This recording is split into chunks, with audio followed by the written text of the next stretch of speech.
But you know, there are new drug agents out there. We've been discussing this whole new landscape, if you will, in American medicine. And they're out there for the management of comorbid cardiometabolic disorders, CVD.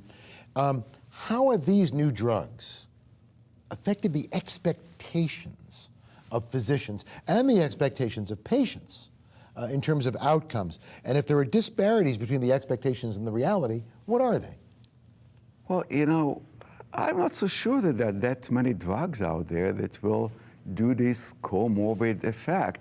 Yeah, we can see a drug like metformin does a bit more. The TZDs we thought were doing terrific by reducing inflammation and improve endothelial function and improve lipid and so on. And they carry their baggage, whether they do give heart attack or not, it's a different story, but they do carry their baggage. You've got, you know, GLP-1, which, you know, we think it's a wonderful drug, but we need still to see that it does reduce cardiovascular disease. So it's there. It may be available. We may get some data soon. But do we have a blockbuster that is going and treating everything? I haven't seen it yet. And I've seen the drugs going after inflammation.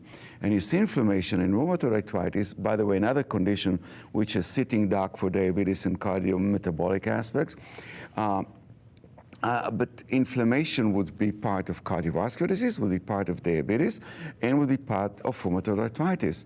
The medication for inflammation are going only for rheumatoid arthritis. So we still are not at the area of multi-target drug. I don't think so. As a primary care provider, I would say, though, though over the last 15 years, there's been new classes of drugs that have become available. And again, many of them have their own baggage. I can remember the days when I was left with basically using a sulfonylurea, and talk about a drug with baggage, that class. But I think what these new classes of drugs, you've got metformin, you've got the glitazones, you've got the DPP-4s, the GLP-1s, you've got longer-acting insulins, shorter-acting insulins.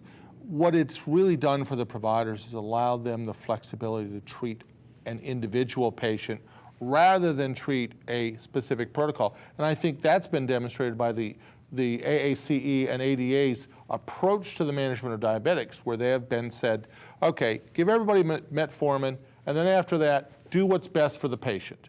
You know, based upon if they're obese, don't give them something that's going to cause them to gain weight.